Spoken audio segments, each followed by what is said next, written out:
Okay. What has it been like voicing Kyoya? Oh, well, I love that character. He was one of the only characters that I have ever... I knew of him because I got to work on the show before it hit to audition. I did some time coding and some writing on the series. And that's done, of course, months before the auditions are held. So I was familiar with the character from the get-go, and I loved him. I loved that character. I can relate. I got him, and I thought, I really want to play this character. And that is really, as an actor, you almost never want to do that because, you know, the more you want something, the more it's going to hurt when you don't get it. Yeah. But I wanted that, and I auditioned, and I was nervous, like I've never been nervous before when I auditioned for that part, because I wanted it so bad. And I got it, and I played it, and you know what? I loved it. It was great because he got to be kind of the straight man to everyone else's craziness, which was really challenging given sometimes I'd be the last one to record on an episode, and I'd have to deal with everyone else's performances, and it was really hard not to crack up because everyone else, especially Vic and Todd and Greg and everyone else, were just so funny. Yeah. I'm glad you enjoyed it as much as I enjoyed you playing him. Oh, he's without a doubt probably one of my most favorite characters. Yeah. I wanted to ask some questions for you to answer in Kyoya's voice. Yes. All right. Okay. I will answer with Kyoya's voice drinking a gin and tonic. Okay. Because if Kyoya would drink a gin and tonic if he was legally. Okay. I've noticed that Renge has a thing for you. If you had an opportunity to go out on a date, how would you react? Well, I think deep down she's a very nice girl, but... Well, honestly, I think she's a bit too crazy for my taste, and with Tamaki, as you might imagine, I have quite enough craziness in my life already without needing to add to it the Renge. That said, she's, quite rich, and she's the scion of a very rich family, and I certainly wouldn't want to snub her, but I think we could only ever be friends.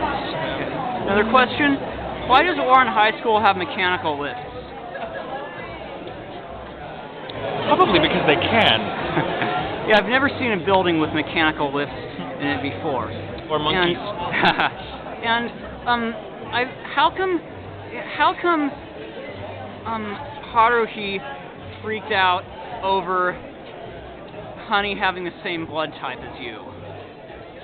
You know, that's very interesting, and that's something that I found very fascinating myself, is to the Japanese, a blood type is very similar to a horoscope. And so to learn that, and the type, and I forget now what blood type it was, but I'm feeling very naked now. I remember it's a blood type that's associated with crankiness in the morning and with kind of a sinister aspect to their character, not entirely to be trusted. And so I think she responded because Honey, who had been so good and kind and fluffy until then, was suddenly revealed to have the same personality traits as Kyoya when you got right down to it. And I guess that would alarm anybody because, Honey comes across as so sweet and so loving and fluffy and energetic, and Kyoya is so very not any of those things, unless he has to be. Have you seen Honey behave when someone woke him up? I have. What was it like? All I can say is that all the rumors were absolutely true.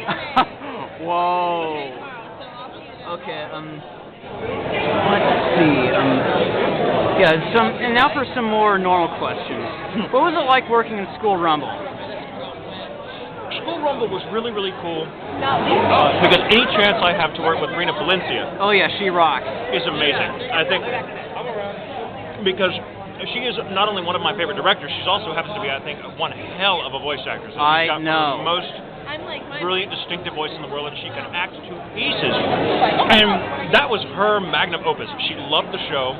She has a gift for directing comedy. And so it was a blast. I mean, Awesome. I would work with her on anything, but that particular show, I'm very proud to say that I got to be part of Rena Valencia's magnum opus. Okay. A couple more questions I have to ask Kyoya. All right. What was it like being reported as a lost child in the mall? You were a lost child as well? I was a lost child, well, according to some. I was neither a child nor lost for that matter. There is, you see, a very big difference between a lost child and an abandoned friend. One that Tamaki doesn't really seem to understand very well. And, as usual, rather than come and find me himself, he had to make a big deal of it. It was rather humiliating. Humiliating enough that I had to be in the commoner's market without any money or a cell phone and among people I didn't know, and I had to eat fast food, which is really disgusting, I might add. Interesting. But yes, that little announcement at the end was quite quite the nice little peek to my day. And thank you, Tamaki. Yeah. And what did you think of the Lobelia Club getting Haruhi to be in their play? Well, no comment. Well, it was awesome that you saved the day. Well, naturally, it wasn't hard. The Lobelia Club, honestly, just off the record, are not as talented as they think they are. Well, it was really good asking you these questions, Kyoya, and it was. Let me see.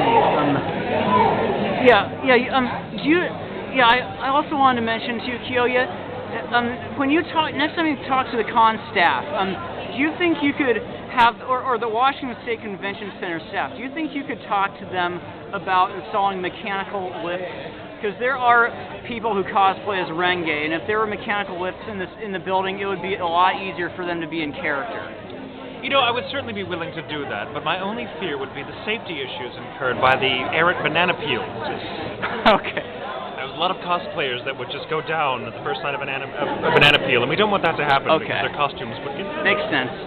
Well, thanks for answering these questions, and I'm glad it was really good meeting you. And I'll see you at your panel tomorrow. Yes, it was very nice meeting you as well. Okay.